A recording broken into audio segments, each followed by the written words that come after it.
pessoal, TVL Comunidade, está começando aqui na TV Legislativa de Blumenau. Muito obrigado você pela companhia nos canais 14 da NET, 19 da BTV e também pela internet, é claro, no câmarablu.sc.gov.br, que é o site aqui da Câmara Municipal de Blumenau.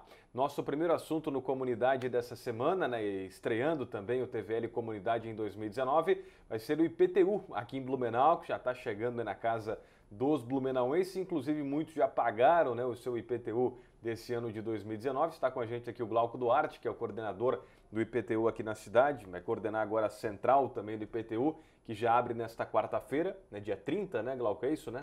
Dia 30 de janeiro, às 8 horas da manhã, nós pretendemos estar atendendo todos os nossos munícipes. Lá no Parque Vila Germânica, Lá né? no Parque Vila Germânica. E até quando vai o atendimento nessa central, Glauco? A nossa central vai funcionar até o dia 13 de março, o último dia para pagamento da segunda parcela à vista com 3% de desconto. Então esse é o dia que a gente encerra os atendimentos para quem deseja protocolar um processo de revisão cadastral ou para quem deseja também alterar o proprietário e buscar o carnê de IPTU. Todos esses são os serviços que a gente presta na central do IPTU, lá na Vila Germânica. Ô Glauco, eu falei aqui que muitos já pagaram porque as entregas aconteceram agora no início do mês de janeiro e quem recebeu, muitos já pagaram até antes do primeiro vencimento, né? Sim, Bem sim. Antes, aliás, do primeiro vencimento, Sim, né? isso Melhor dizendo. é uma característica cultural do nosso cidadão de receber o carnê, e quem tem condições de quitá-lo já o faz já em janeiro. Então normalmente entra de mais de 2 milhões de reais em janeiro referente ao IPTU do exercício já. Agora no início dessa semana, muitos já acertaram aí as contas com a prefeitura, Glauco? Sim, já muitos acertaram. O pessoal nos procurou já semana passada também, gente que não tinha ainda recebido, foi lá, eu quero o carnê porque eu, por exemplo, vai viajar, vai para a praia, agora acalma então a praia, e o pessoal de mais idade resolve ir para a praia, então ele quer deixar a sua vida em dia aqui na cidade, então ele já comparece, paga o imposto e aí vai tranquilo para o seu descanso. Glauco, são quantos carnês de IPTUs distribuídos pela prefeitura, né, nesse mês de agora de janeiro e qual é a expectativa de arrecadação do município? Nós imprimimos 148 mil e alguma coisa de carnês para serem pagos pelos contribuintes. Então ele tem o prazo de 13 de fevereiro para pagamento à vista com 5% de desconto. E também a pessoa que foi um bom pagador, e nós tivemos bastante bons pagadores em 2018, então nós damos mais 2% de desconto. Todos esses descontos já estão no carnê, está pronto o carnê para pagar. Aquele valor é só a pessoa se dirigir ao banco, ou internet bank, ou o aplicativo no celular e efetuar o pagamento até o dia 13 de fevereiro, que ele tem os 5 mais 2, quem optar por pagamento à vista. Quem pagar parcelado também vence em 13 de fevereiro.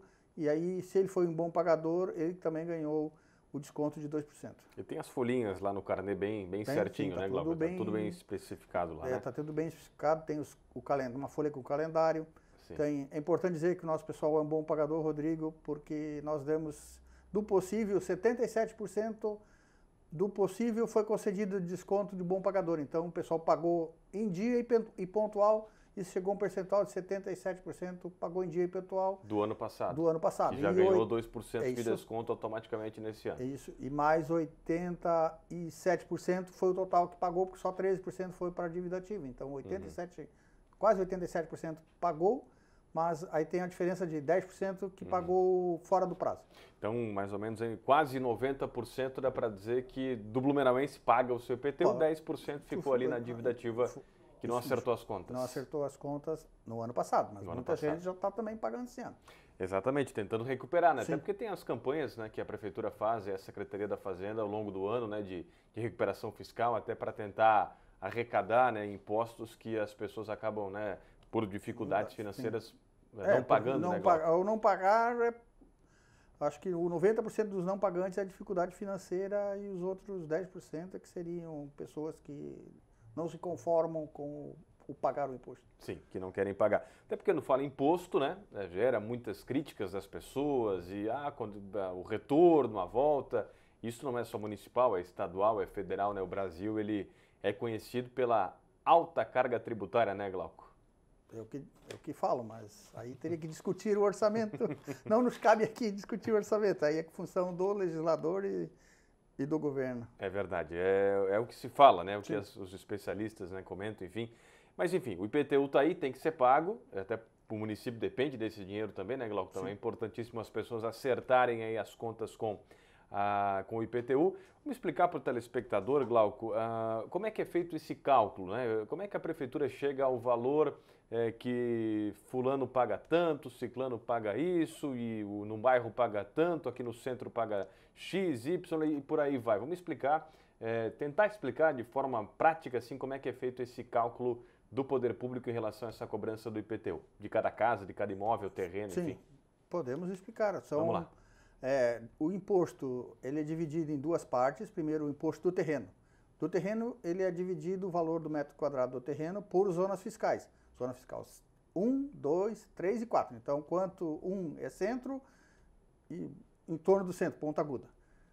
Né? Alameda, essa região central da cidade é zona fiscal 1. Aí vai para a zona fiscal 2, 3 e a 4 a mais longe. Quanto mais longe do centro, menor o valor do imposto do terreno. Então, é essas características que fazem o cálculo do terreno. Aí, as características do terreno, ele é acidentado, ele é plano, pega enchente, não pega enchente. Todas essas características, que são em torno de 8 características, mais a área e o valor do metro quadrado, determinam um valor venal estipulado para fins de IPTU do terreno. E aí você tem uma alíquota para imóvel no centro é uma, para a zona fiscal 2 é outra, 3 e 4. Então, quanto mais central, maior a alíquota do terreno. E se o terreno estiver edificado, é uma alíquota e baldio é outra alíquota. Então, o terreno baldio, que é o mais pesado de todos, é o terreno baldio no centro, ele paga 4% de um valor venal que é alto. Então, é uma maneira de obrigar-se a não deixar terrenos abandonados no centro sem edificá-los, porque isso obriga a prefeitura a levar a infraestrutura para longe. Então, quanto melhor tiver ocupado o centro, um custo menor para todos. Bom, então são por zonas, né, por setores, aí vai calculando cada valor.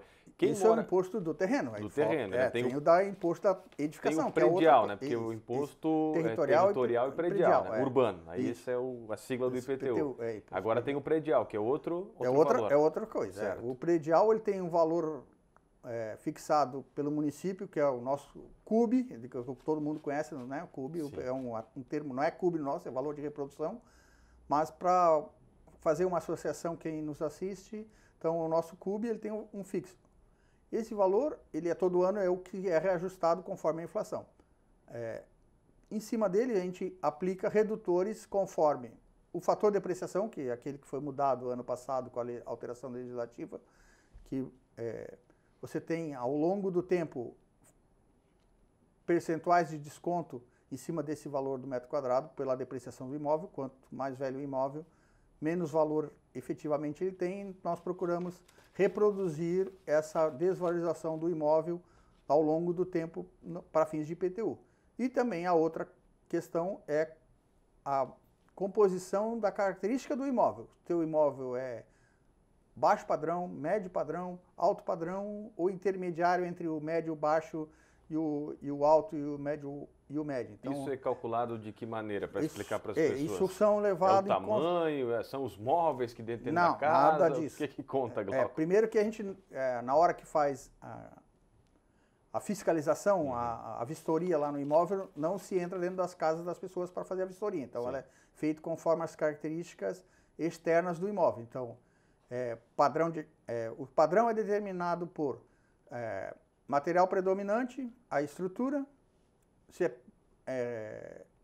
o reboco, a pintura, a cobertura, que então se é questão de telha, cerâmica, caletão, laje, e as aberturas. Então se é porta de madeira, janela de madeira, de alumínio, de vidro. Então essas características do imóvel determinam o seu padrão. Então tens um imóvel todo, estrutura todinha de concreto, por exemplo. Aí você tem uma pontuação.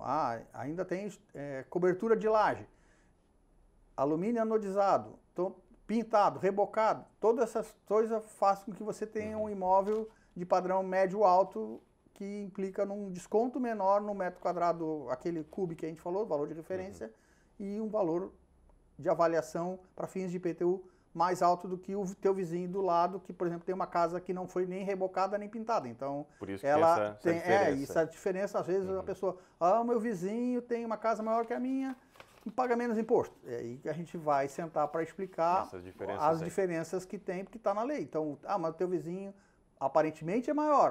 Às vezes a pessoa também, né, só acha que é, também nunca foi lá medir. Sim. Então, aí ou é essas características, uma está rebocada e pintada, a outra está só no tijolo, ou o ano de construção também, que é um fator, que é aquele depreciação, que um é 20 anos mais velho que o outro, então realmente tem também diferença menor, né? O valor do imposto. Explicado aí para as pessoas, Glauco, então vamos voltar a falar sobre a central, né, do IPTU, que fica aberta até o dia 13 de março, é isso? Que é o segundo prazo ali de vencimento em cota única com desconto, né, Glauco? Não tem que 3%. Pagar parcelado, 3, né? 3% para 13 de março. Primeiro é 5%, depois 3%, é isso? Isso aí.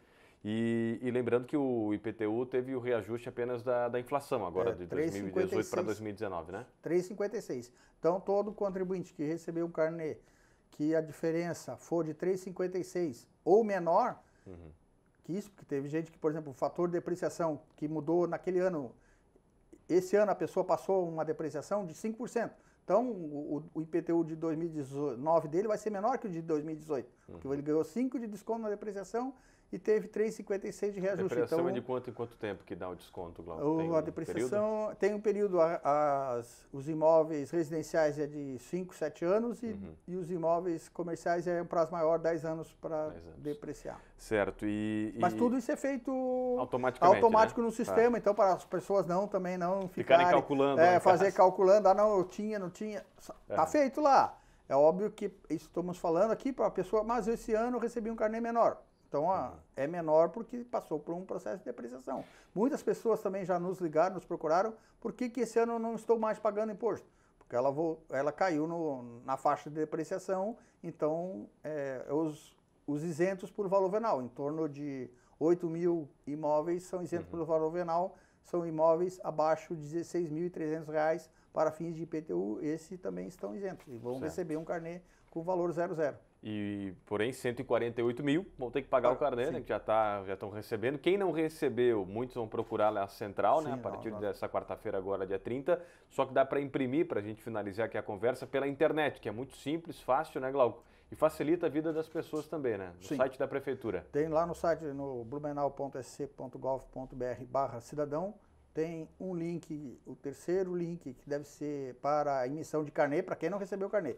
E nós temos uma situação nova, que já pegou na metade do ano passado, que todos os boletos têm que serem registrados. Então, o contribuinte que atrasar uma parcela, também no mesmo site ali no Blumenau SC.gov.br Cidadão, tem no primeiro atualizar a guia. Então, se alguém atrasar uma parcela, quer pagar, pode ir direto no site, consegue emitir a guia e com isso ele paga em qualquer banco lotérica, não precisa nem ir no nosso banco, que é o oficial para receber, e nem precisa ir até a prefeitura, basta fazer tudo direto no site, que está tudo disponível, calculadinho, não vai dar diferença de juros e multa.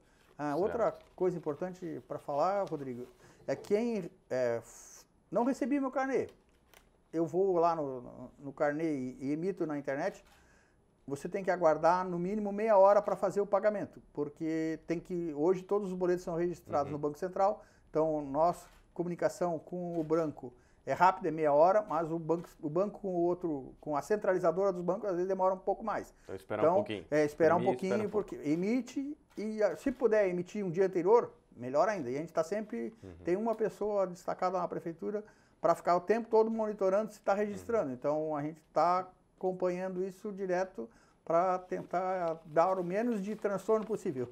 Tá bom, Glauco. E lembrando, né, que não sei se a gente falou do valor aqui que a prefeitura espera arrecadar, acho que já falasse antes, né? Que é uma expectativa de quantos milhões de reais? Nós estamos com a expectativa de arrecadar 90 milhões de reais ao final de 2019. É o final do ano, mas muitos já pagam agora. Sim, já. À vista. Quanto é que entra agora já em fevereiro, março, historicamente? Março deve entrar uns 40 milhões de reais. Até março, 40 milhões. Aí o restante vai pagando parcelado. Tá bom, Glauco, então até o dia 13 de março, bom trabalho lá na Central de Atendimento do IPTU, que funciona qual horário? Vamos confirmar? O horário é das 8 ao meio-dia, 1h30, 5h30, aí é no setor do ambulatório, junto ao setor 3, né? Aquele parte do Nova, lá do prolongamento da Humberto de Campos, então muitas pessoas também chegam lá pela João Pessoa, e não é lá pela João Pessoa, é pelo outro lado. Né? É lá perto do portal da Vila Germânica. Portal da Vila Germânica, junto do Galegão. Então tem um transtorno agora nesses momentos lá por conta da obra, né? Então é bom a pessoa procurar o estacionamento ali na Albert Stein, na Feira Livre, que fica mais fácil. Obrigado, Glauco. Um abraço. Glauco Duarte, que é o coordenador do IPTU aqui em Blumenau, né, servidor de carreira aí da Prefeitura, veio hoje conversar com a gente aqui no TVL Comunidade para falar do IPTU na cidade. As pessoas estão pagando aí os seus carnês, enfim, a central começa a funcionar nesta semana e também lá na Vila Germânica até o dia 13 de março. A gente vai fazer um rápido intervalo, daqui a pouquinho a gente retorna com mais TVL Comunidade. Até já!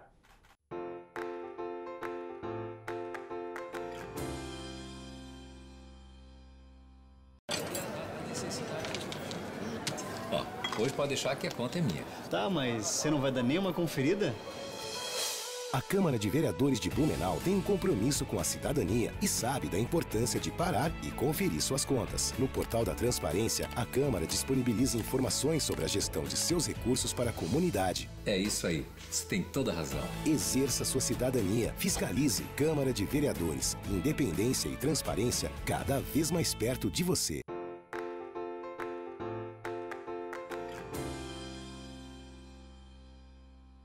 Estamos de volta aqui com o TVL Comunidade. Mais uma vez, obrigado você pela companhia aqui nos canais 14 da NET e 19 da BTV e também na internet, no site da Câmara de Vereadores. Nosso segundo convidado hoje aqui no Comunidade é o Coronel Menestrina, o secretário de Defesa do Cidadão, o Coronel Carlos Olímpio Menestrina. Secretário, obrigado pela presença aqui na TVL novamente. Tudo bem com o senhor? Tudo bem, prazer estar aqui com vocês. Sobre essas chuvas que a gente tem acompanhado, aí, os estragos, né, que estão provocando na cidade, os temporais aí de verão, até quando vão ainda, secretário? Muitos prejuízos vocês têm calculado aqui em Blumenau, até com decreto de situação de emergência, né, inclusive? Sim. Bom, historicamente nós já vemos alertando desde dezembro que Blumenau, sempre nesse período de verão, é acometido por principalmente os temporais de final de tarde, o que nos trazem aí volumes significativos de chuva.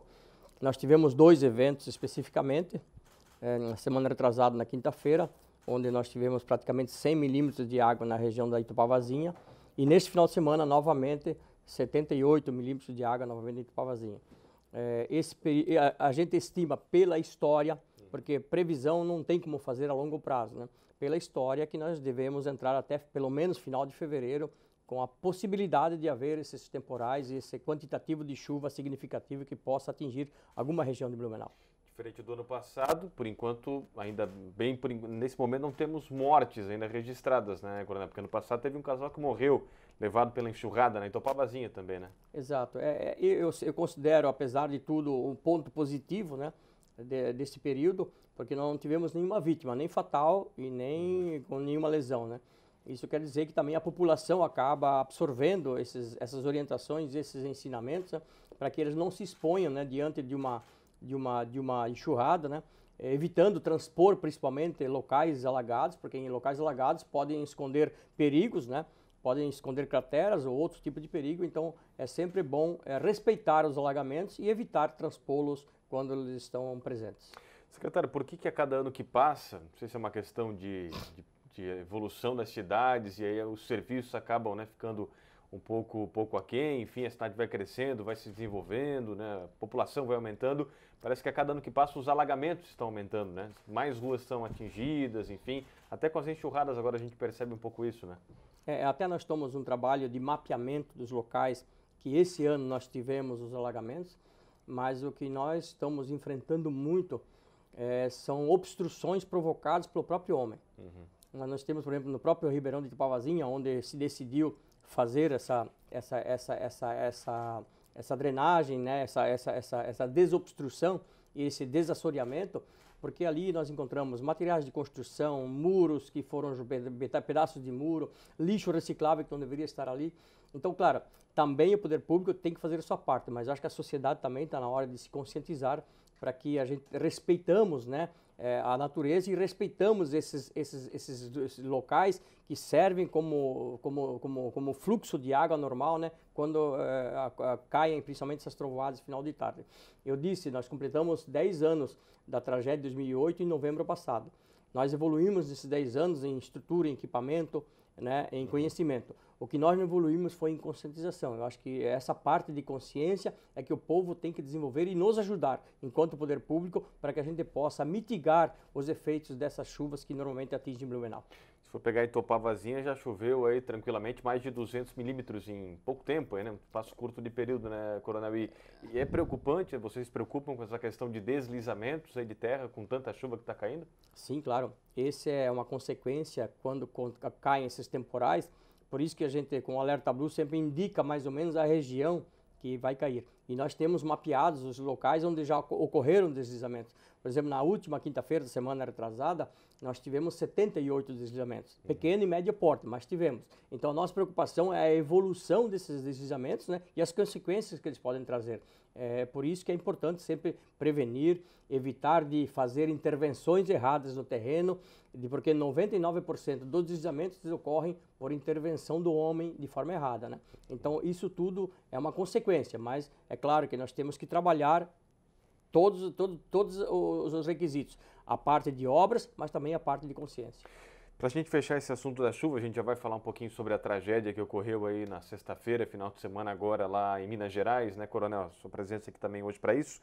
Alguma dica que talvez as pessoas, com o passar do tempo, passa despercebido e que as pessoas não fazem, enfim, poderiam fazer para evitar maiores prejuízos com os temporais de verão?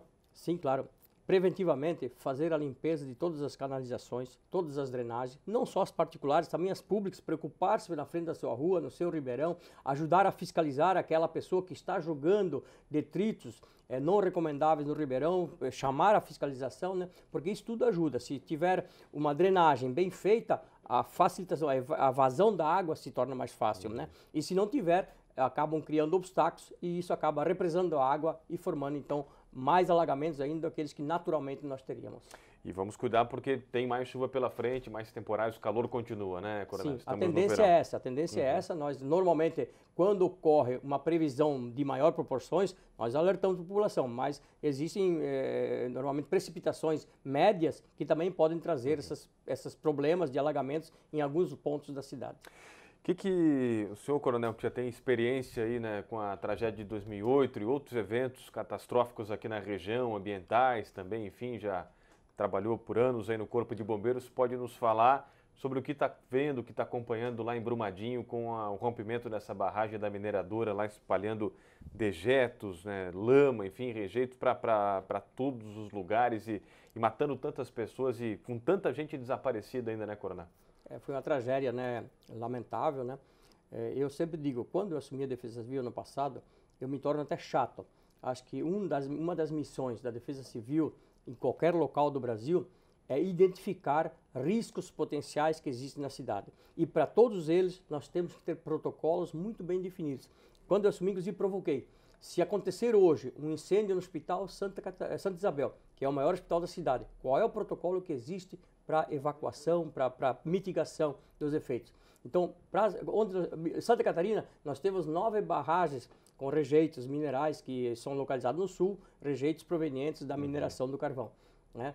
Em 2014, inclusive, nós tivemos um pequeno vazamento na barragem de Lauro Miller. Sim. Inclusive, andou contaminando um riacho que passa próximo. É claro que nós não podemos comparar, por exemplo, a barragem de Minas Gerais, que tem 12 milhões de metros cúbicos de rejeitos. A nossa aqui, a maior, é 250 metros cúbicos, né? Então, mas esses protocolos têm que estar muito bem definidos em qualquer local onde haja qualquer tipo de risco que possa afetar a coletividade. Pelo que o senhor acompanhou, eles não estavam preparados para uma tragédia dessa proporção? Não esperavam por isso? Bom, primeiro, se existe um local onde nós temos algum risco, ele tem que ser extremamente monitorado, com sensores eficientes, com alarmes eficientes e com protocolos definidos. E tem uma empresa, né, uma parte privada que atua. Exato. Também, né, que eu não posso parte, fazer referência específica àquele local porque eu não conheço, né, aquela barragem, né, eu também não sei como é que funciona, mas eu tenho certeza que se talvez tivessem tido alarmes eficientes, de indicação, talvez aquelas pessoas que estavam a jusante da barragem pudessem ter sido evacuadas em tempo de sofrerem a perda de vida, como algumas já perderam. A gente que é aqui de Blumenau, coronel, secretário, quando fala em barragem, enfim, acima da gente, a gente vê, já pensa na água que está lá em cima no Alto Vale, Sim. enfim, na maior delas que é José Boatê. Para quem não conhece, a gente teve lá, acho que ano passado ou retrasado, com uma visita dos vereadores, enfim, de autoridades. É um negócio impressionante, realmente, aquilo lá cheio. Deve ser muita, muita água realmente. A gente aqui pode ficar tranquilo, coronel? Tem Olha, perigo? Quando eu assumi em julho do ano passado, a primeira colocação que o prefeito me fez, Menestrina, como estão as barragens? Eu imediatamente fiz um contato com a Defesa Civil Estadual solicitando informações, porque cabe a fiscalização e o controle daquilo à Defesa Civil Estadual. A José Boatê, ela comporta 383 milhões de metros cúbicos de água. E realmente aquilo cheio é um volume extremamente preocupante. Né? Se estourar, por exemplo, não, se estourar é uma calamidade. Terrível. Que os municípios, a jusante da barragem seria uma calamidade. Sim. Por isso que, inclusive agora, nesse momento, nós reforçamos esse contato com a Defesa Civil para que eles tenham um monitoramento, uma avaliação da sua estrutura periodicamente. Ela está vazia, mas nossa preocupação é quando ela está cheia, como você falou. Então, é necessário essa avaliação técnica, essa avaliação com os profissionais técnicos de engenharia para avaliar se existe alguma trinca, alguma fissura que possa comprometer uma barragem dessa, que realmente é preocupante. As 3 barragens comprometeriam, com certeza, todos os municípios que estão a jusante delas. Mas pelo que vocês têm acompanhado, tem tido retorno desse pessoal que acompanha as barragens lá para cima, coronel? Sim, o coronel João Batista, que é o secretário estadual de Defesa Civil, ele tem frequentemente ido pelo menos ele nos respondeu isso, que ele tem estado lá com a equipe deles fazendo essas avaliações. Mas nós vamos agora, doravante, reforçar mais ainda, porque existe também essa preocupação, apesar de ser uma barragem seca, mas quando ela está cheia, ela pode, evidentemente, trazer qualquer risco se não houver esse acompanhamento e essa manutenção necessária desses locais. Mas podemos ficar tranquilos aqui em Blumenau? Referente aos riscos que as barragens oferecem? Eu vou lhe responder com a resposta que eu tive da Defesa Civil Estadual. Sim. Né? Obviamente que nós temos que buscar motivar para que eles mantenham permanentemente essas avaliações em dia e essa certeza em dia. É um trabalho contínuo, né, coronel? Com certeza, não pode ser diferente. Né? Muito bem, acho que é isso, né, coronel? E vamos torcer para que outras situações como essa não ocorram, porque o que a gente está acompanhando lá em Brumadinho é um negócio realmente muito, muito triste, né, é complexo, muito complexo muita de atuar, lama, inclusive, terra, né? tanto que o que nós oferecemos, o Corpo de Bombeiros do Estado e a própria Defesa Civil do Blumenau, nós oferecemos nossos técnicos, mas a resposta que nos foi dada é que eles têm material humano suficiente para atuar e para resgatar aqueles corpos que ainda estão soterrados, porque é uma atuação totalmente especial, com muito cuidado, porque também o bombeiro pode se tornar vítima se ele não souber como atuar. Coronel, obrigado pela visita mais uma vez aqui na TVL, um abraço, bom 2019. Eu que agradeço, um abraço a todos. Secretário de Defesa do Cidadão, o coronel Carlos Olímpio Menestrina, foi o nosso segundo entrevistado aqui do TVL Comunidade, que terminou. Obrigado a todos pela companhia, continue aqui na TVL, que é o canal da comunidade. Um abraço, tchau, tchau.